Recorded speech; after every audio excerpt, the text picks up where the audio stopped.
بسم اللہ الرحمن الرحیم۔ شروع اللہ کا نام لے کر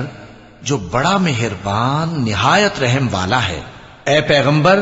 اللہ سے ڈرتے رہنا اور کافروں اور منافقوں کا کہا نہ ماننا۔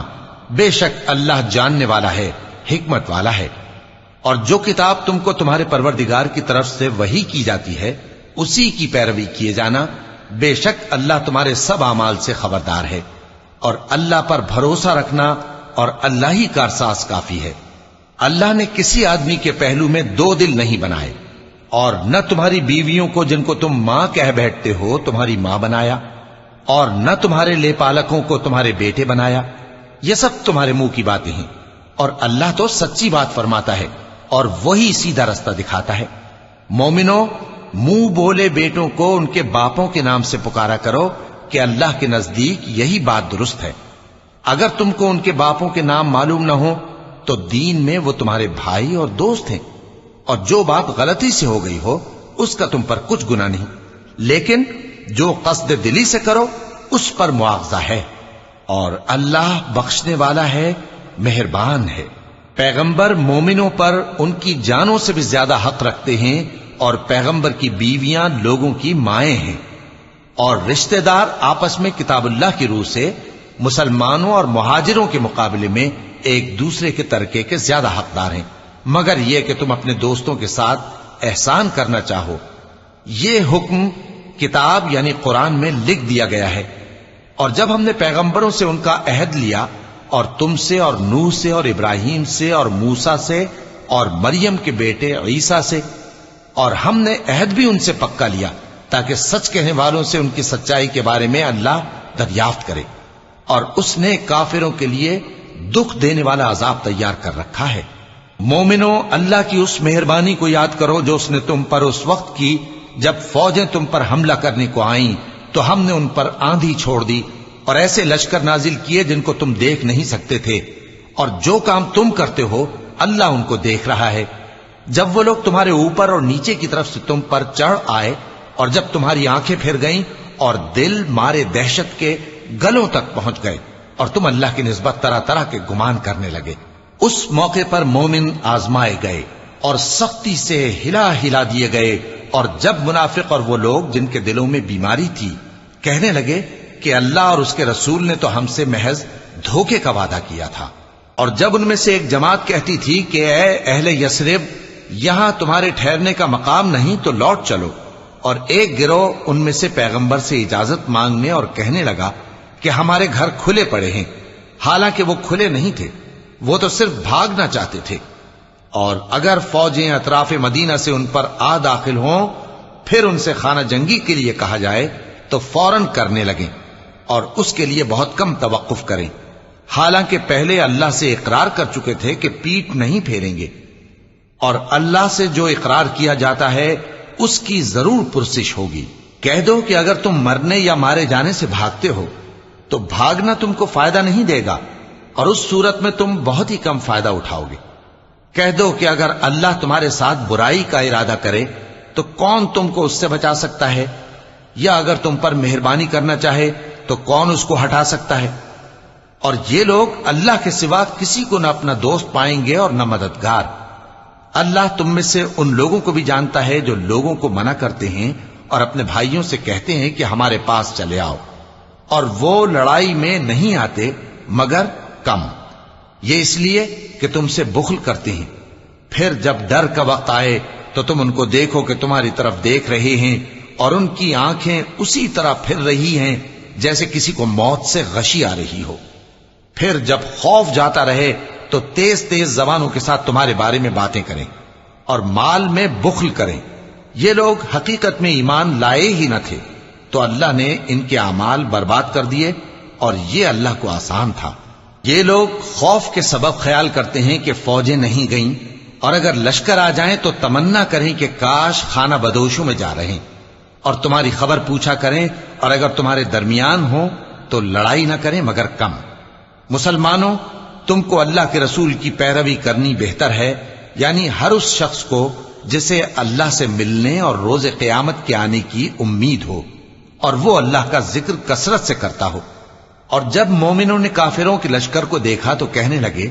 یہ وہی ہے جس کا اللہ اور اس کے پیغمبر نے ہم سے وعدہ کیا تھا، اور اللہ اور اس کے پیغمبر نے سچ کہا تھا، اور اس سے ان کا ایمان اور اطاعت اور زیادہ ہو گئی۔ مومنوں میں کتنے ہی ایسے شخص ہیں کہ جو اقرار انہوں نے اللہ سے کیا تھا اس کو سچ کر دکھایا۔ پھر ان میں بعض ایسے ہیں جنہوں نے اپنی نظر پوری کر دی، یعنی جان دے دی، اور بعض ایسے ہیں کہ انتظار کر رہے ہیں، اور انہوں نے اپنے قول کو ذرا بھی نہیں بدلا، تاکہ اللہ سچوں کو ان کی سچائی کا بدلہ دے اور منافقوں کو چاہے تو عذاب دے یا ان پر مہربانی فرمائے۔ بے شک اللہ بخشنے والا ہے، مہربان ہے۔ اور جو کافر تھے ان کو اللہ نے پھیر دیا،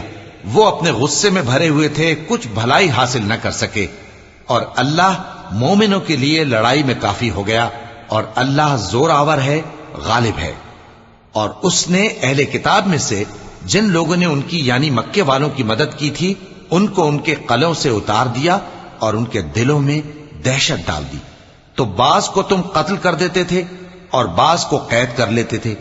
اور ان کی زمین اور ان کے گھروں اور ان کے مال کا اور اس زمین کا جس میں تم نے پاؤں بھی نہیں رکھا تھا اس نے تم کو وارث بنا دیا، اور اللہ ہر چیز پر قدرت رکھتا ہے۔ اے پیغمبر اپنی بیویوں سے کہہ دو کہ اگر تم دنیا کی زندگی اور اس کی زینت و آرائش چاہتی ہو تو آؤ میں تمہیں کچھ مال دوں اور اچھی طرح سے رخصت کر دوں، اور اگر تم اللہ اور اس کے پیغمبر اور عاقبت کے گھر یعنی بہشت کی طلبگار ہو تو تم میں جو نیکوکار ہیں ان کے لیے اللہ نے اجر عظیم تیار کر رکھا ہے۔ اے پیغمبر کی بیویوں، تم میں سے جو کوئی کھلی ناشائستہ حرکت کرے گی اس کو دونی سزا دی جائے گی، اور یہ بات اللہ کو آسان ہے۔ اور جو تم میں سے اللہ اور اس کے رسول کی فرما بردار رہے گی اور عمل نیک کرے گی اس کو ہم دونا ثواب دیں گے، اور اس کے لیے ہم نے عزت کی روزی تیار کر رکھی ہے۔ اے پیغمبر کی بیویوں، تم عام عورتوں کی طرح نہیں ہو، اگر تم پرہیزگار رہنا چاہتی ہو تو کسی اجنبی شخص سے نرم لہجے میں بات نہ کرو، تاکہ وہ شخص جس کے دل میں کسی طرح کا روگ ہے کوئی امید نہ پیدا کر لے، اور دستور کے مطابق بات کیا کرو، اور اپنے گھروں میں ٹھہری رہو، اور جس طرح پہلے جاہلیت کے دنوں میں زیب و زینت کی نمائش کی جاتی تھی اس طرح اظہار زینت نہ کرو، اور نماز پڑھتی رہو اور زکوٰۃ دیتی رہو، اور اللہ اور اس کے رسول کی فرما برداری کرتی رہو۔ اے پیغمبر کی گھر والیوں، اللہ چاہتا ہے کہ تم سے ہر طرح کی ناپاکی دور کر دے اور تمہیں بالکل پاک صاف کر دے، اور تمہارے گھروں میں جو اللہ کی آیتیں پڑھی جاتی ہیں اور حکمت کی باتیں سنائی جاتی ہیں ان کو یاد رکھو، بے شک اللہ باریک بین ہے، باخبر ہے۔ جو لوگ اللہ کے آگے سر اطاعت خم کرنے والے ہیں، یعنی مسلمان مرد اور مسلمان عورتیں اور مومن مرد اور مومن عورتیں اور فرمانبردار مرد اور فرمانبردار عورتیں اور راست باز مرد اور راست باز عورتیں اور صبر کرنے والے مرد اور صبر کرنے والی عورتیں اور عاجزی کرنے والے مرد اور عاجزی کرنے والی عورتیں اور خیرات کرنے والے مرد اور خیرات کرنے والی عورتیں اور روزے رکھنے والے مرد اور روزے رکھنے والی عورتیں اور اپنی شرمگاہوں کی حفاظت کرنے والے مرد اور حفاظت کرنے والی عورتیں اور اللہ کو کثرت سے یاد کرنے والے مرد اور کثرت سے یاد کرنے والی عورتیں۔ کچھ شک نہیں کہ ان کے لیے اللہ نے بخشش اور اجر عظیم تیار کر رکھا ہے۔ اور کسی مومن مرد اور مومن عورت کو حق نہیں ہے کہ جب اللہ اور اس کا رسول کوئی بات طے کر دیں تو وہ اس کام میں اپنا بھی کچھ اختیار سمجھیں، اور جو کوئی اللہ اور اس کے رسول کی نافرمانی کرے وہ بالکل گمراہ ہو گیا۔ اور جب تم اس شخص سے جس پر اللہ نے احسان کیا تھا اور تم نے بھی احسان کیا تھا یہ کہتے تھے کہ اپنی بیوی کو اپنے پاس رہنے دے اور اللہ سے ڈر، اور تم اپنے دل میں وہ بات چھپا رہے تھے جس کو اللہ ظاہر کرنے والا تھا، اور تم لوگوں سے ڈرتے تھے، حالانکہ اللہ ہی اس کا زیادہ مستحق ہے کہ اس سے ڈرو۔ پھر جب زید نے اس سے تعلق ختم کر لیا یعنی اس کو طلاق دے دی تو ہم نے اسے تمہاری زوجیت میں دے دیا تاکہ مومنوں پر ان کے منہ بولے بیٹوں کی بیویوں کے ساتھ نکاح کرنے کے بارے میں جب وہ بیٹے ان سے اپنا تعلق ختم کر لیں یعنی طلاق دے دیں کچھ تنگی نہ رہے، اور اللہ کا حکم واقع ہو کر رہنے والا تھا۔ پیغمبر پر اس کام میں کچھ تنگی نہیں جو اللہ نے ان کے لیے مقرر کر دیا،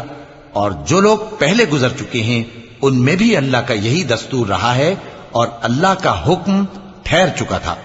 یعنی ان پیغمبروں میں جو اللہ کے پیغام جوں کہ توں پہنچاتے اور اس سے ڈرتے اور اللہ کے سوا کسی سے نہیں ڈرتے تھے، اور اللہ ہی حساب کرنے کو کافی ہے۔ محمد صلی اللہ علیہ وآلہ وسلم تمہارے مردوں میں سے کسی کے والد نہیں ہیں، لیکن اللہ کے پیغمبر اور نبیوں کی مہر یعنی سلسلہ نبوت کو ختم کر دینے والے ہیں، اور اللہ ہر چیز سے واقف ہے۔ اے اہل ایمان، اللہ کا بہت بہت ذکر کیا کرو اور صبح و شام اس کی پاکی بیان کرتے رہو، وہی تو ہے جو تم پر رحمت بھیجتا ہے اور اس کے فرشتے بھی، تاکہ تم کو اندھیروں سے نکال کر روشنی کی طرف لے جائے، اور اللہ مومنوں پر مہربان ہے۔ جس روز وہ اس سے ملیں گے تو ان کا تحفہ اللہ کی طرف سے سلام ہوگا، اور اس نے ان کے لیے عمدہ ثواب تیار کر رکھا ہے۔ اے پیغمبر، ہم نے تم کو گواہی دینے والا اور خوشخبری سنانے والا اور خبردار کرنے والا بنا کر بھیجا ہے، اور اللہ کی طرف اسی کے حکم سے بلانے والا اور چراغ روشن۔ اور مومنوں کو خوشخبری سنا دو کہ ان کے لیے اللہ کی طرف سے بڑا فضل ہے، اور کافروں اور منافقوں کا کہا نہ ماننا اور نہ ان کے تکلیف دینے پر نظر کرنا، اور اللہ پر بھروسہ رکھنا، اور اللہ ہی کارساز کافی ہے۔ مومنوں، جب تم مومن عورتوں سے نکاح کر کے ان کو ہاتھ لگانے یعنی ان کے پاس جانے سے پہلے طلاق دے دو تو تم کو کچھ حق نہیں کہ ان سے عدت پوری کراؤ، بس ان کو کچھ فائدہ یعنی خرچ دے دو اور ان کو اچھی طرح سے رخصت کر دو۔ اے پیغمبر صلی اللہ علیہ وآلہ وسلم، ہم نے تمہارے لیے تمہاری بیویاں جن کو تم نے ان کے مہر دے دیے ہیں حلال کر دی ہیں، اور تمہاری باندیاں جو اللہ نے تم کو کفار سے بطور مال غنیمت دلوائی ہیں، اور تمہارے چچا کی بیٹیاں اور تمہاری پھوپھیوں کی بیٹیاں اور تمہارے ماموؤں کی بیٹیاں اور تمہاری خالاؤں کی بیٹیاں جو تمہارے ساتھ وطن چھوڑ کر آئی ہیں، سب حلال ہیں۔ اور کوئی مومن عورت اگر اپنے آپ کو پیغمبر صلی اللہ علیہ وآلہ وسلم کے حوالے کر دے یعنی مہر کے بغیر نکاح میں آنا چاہے، بشرطے کہ پیغمبر صلی اللہ علیہ وآلہ وسلم بھی اس سے نکاح کرنا چاہیں، وہ بھی حلال ہے۔ لیکن یہ اجازت اے نبی صلی اللہ علیہ وآلہ وسلم خاص تم ہی کو ہے، سب مسلمانوں کو نہیں۔ ہم نے ان کی بیویوں اور باندیوں کے بارے میں جو مہر واجب الادا مقرر کر دیا ہے ہم کو معلوم ہے، یہ اس لیے کیا گیا ہے کہ تم پر کسی طرح کی تنگی نہ رہے، اور اللہ بخشنے والا ہے، مہربان ہے۔ اے پیغمبر صلی اللہ علیہ وآلہ وسلم، تم کو یہ بھی اختیار ہے کہ جس بیوی کو چاہو پیچھے رکھو اور جسے چاہو اپنے پاس رکھو، اور جس کو تم نے پیچھے کر دیا ہو اگر اس کو پھر اپنے پاس طلب کر لو تو تم پر کچھ گناہ نہیں۔ یہ اجازت اس لیے ہے کہ ان کی آنکھیں ٹھنڈی رہیں اور وہ رنجیدہ نہ ہوں، اور جو کچھ تم ان کو دو اسے لے کر سب خوش رہیں، اور جو کچھ تمہارے دلوں میں ہے اللہ اسے جانتا ہے، اور اللہ جاننے والا ہے، بردبار ہے۔ اے پیغمبر صلی اللہ علیہ وآلہ وسلم، ان کے سوا اور عورتیں تم کو جائز نہیں، اور نہ یہ کہ ان بیویوں کو چھوڑ کر اور بیویاں کر لو، خواہ ان کا حسن تم کو کیسا ہی اچھا لگے، مگر وہ جو تمہارے ہاتھ کا مال ہے یعنی باندیوں کے بارے میں تم کو اختیار ہے، اور اللہ ہر چیز پر نگاہ رکھتا ہے۔ مومنوں، پیغمبر صلی اللہ علیہ وآلہ وسلم کے گھروں میں نہ جایا کرو مگر اس صورت میں کہ تم کو اجازت دی جائے یعنی کھانے کے لیے بلایا جائے جبکہ اس کے پکنے کا انتظار بھی نہ کرنا پڑے، لیکن جب تمہاری دعوت کی جائے تو جاؤ، اور جب کھانا کھا چکو تو چل دو، اور باتوں میں جی لگا کر نہ بیٹھ رہو۔ یہ بات پیغمبر صلی اللہ علیہ وآلہ وسلم کو ایذا دیتی تھی، اور وہ تم سے حیا کرتے تھے اور کہتے نہیں تھے، لیکن اللہ سچی بات کے کہنے سے نہیں شرماتا، اور جب پیغمبر صلی اللہ علیہ وآلہ وسلم کی بیویوں سے کوئی سامان مانگو تو پردے کے باہر سے مانگو، یہ تمہارے اور ان کے دلوں کے لیے بہت پاکیزگی کی بات ہے۔ اور تم کو یہ شایع نہیں کہ رسول اللہ صلی اللہ علیہ وآلہ وسلم کو تکلیف دو، اور نہ یہ کہ ان کی بیویوں سے کبھی ان کے بعد نکاح کرو، بے شک یہ اللہ کے نزدیک بڑا گناہ کا کام ہے۔ اگر تم کسی چیز کو ظاہر کرو یا اس کو مخفی رکھو تو یاد رکھو کہ اللہ ہر چیز سے باخبر ہے۔ خواتین پر اپنے باپ دادا سے پردہ نہ کرنے میں کچھ گناہ نہیں، اور نہ اپنے بیٹوں سے اور نہ اپنے بھائیوں سے اور نہ اپنے بھتیجوں سے اور نہ اپنے بھانجوں سے، نہ اپنی سی خواتین سے، اور نہ اپنے باندی غلاموں سے۔ اور اے خواتین، اللہ سے ڈرتی رہو، بے شک اللہ ہر چیز سے واقف ہے۔ اللہ اور اس کے فرشتے اس پیغمبر صلی اللہ علیہ وآلہ وسلم پر درود بھیجتے ہیں۔ مومنو، تم بھی ان پر درود بھیجو اور خوب سلام بھیجا کرو۔ جو لوگ اللہ اور اس کے پیغمبر صلی اللہ علیہ وآلہ وسلم کو اذیت پہنچاتے ہیں، ان پر اللہ دنیا اور آخرت میں لعنت کرتا ہے، اور ان کے لیے اس نے ذلیل کرنے والا عذاب تیار کر رکھا ہے۔ اور جو لوگ مومن مردوں اور مومن عورتوں کو ایسے کام کی تہمت سے جو انہوں نے نہ کیا ہو ایذا دیں، تو انہوں نے بہتان کا اور کھلے گناہ کا بوجھ اپنے سر پر رکھا۔ اے پیغمبر صلی اللہ علیہ وآلہ وسلم، اپنی بیویوں اور بیٹیوں اور مسلمانوں کی عورتوں سے کہہ دو کہ باہر نکلا کریں تو اپنے چہروں پر چادر لٹکا کر گھونگھٹ نکال لیا کریں۔ یہ چیز ان کے لیے موجب شناخت و امتیاز ہوگی، تو کوئی ان کو ایذا نہ دے گا، اور اللہ بخشنے والا ہے، مہربان ہے۔ اگر منافق اور وہ لوگ جن کے دلوں میں روگ ہے اور جو مدینے کے شہر میں بری بری خبریں اڑایا کرتے ہیں اپنی حرکتوں سے باز نہ آئیں گے تو ہم تم کو ان کے پیچھے لگا دیں گے، پھر وہ تمہارے پڑوس میں نہ رہ سکیں گے مگر تھوڑے دن، وہ بھی پھٹکارے ہوئے، جہاں پائے گئے پکڑے گئے اور جان سے مار ڈالے گئے۔ جو لوگ پہلے گزر چکے ہیں ان کے بارے میں بھی اللہ کی یہی عادت رہی ہے، اور تم اللہ کی عادت میں تغیر و تبدل نہ پاؤ گے۔ لوگ تم سے قیامت کی نسبت دریافت کرتے ہیں کہ کب آئے گی، کہہ دو کہ اس کا علم اللہ ہی کو ہے، اور تمہیں کیا پتا، ہو سکتا ہے قیامت قریب ہی آ گئی ہو۔ بے شک اللہ نے کافروں پر لعنت کی ہے اور ان کے لیے جہنم کی آگ تیار کر رکھی ہے، اس میں وہ ہمیشہ ہمیشہ رہیں گے، نہ کسی کو دوست پائیں گے اور نہ مددگار۔ جس دن ان کے چہرے آگ میں الٹ پلٹ کیے جائیں گے تو کہیں گے اے کاش ہم اللہ کی فرما برداری کرتے اور رسول صلی اللہ علیہ وآلہ وسلم کا حکم مانتے، اور کہیں گے کہ اے ہمارے پروردگار، ہم نے اپنے سرداروں اور بڑوں کا کہا مانا تو انہوں نے ہم کو رستے سے بھٹکا دیا۔ اے ہمارے پروردگار، ان کو دگنا عذاب دے اور ان پر بڑی لعنت کر۔ مومنو، تم ان لوگوں جیسے نہ ہونا جنہوں نے موسیٰ کو عیب لگا کر رنج پہنچایا تو اللہ نے ان کو بے عیب ثابت کر دیا، اور وہ اللہ کے نزدیک آبرو والے تھے۔ مومنو، اللہ سے ڈرا کرو اور بات سیدھی کہا کرو، وہ تمہارے سب کام سنوار دے گا اور تمہارے گناہ بخش دے گا۔ اور جو شخص اللہ اور اس کے رسول صلی اللہ علیہ وآلہ وسلم کی فرمانبرداری کرے گا تو بے شک بڑی مراد پائے گا۔ ہم نے بار امانت کو آسمانوں اور زمین اور پہاڑوں پر پیش کیا تو انہوں نے اس کے اٹھانے سے انکار کیا اور اس سے ڈر گئے، اور انسان نے اس کو اٹھا لیا، بے شک وہ بڑا ظالم، بڑا جاہل ہے۔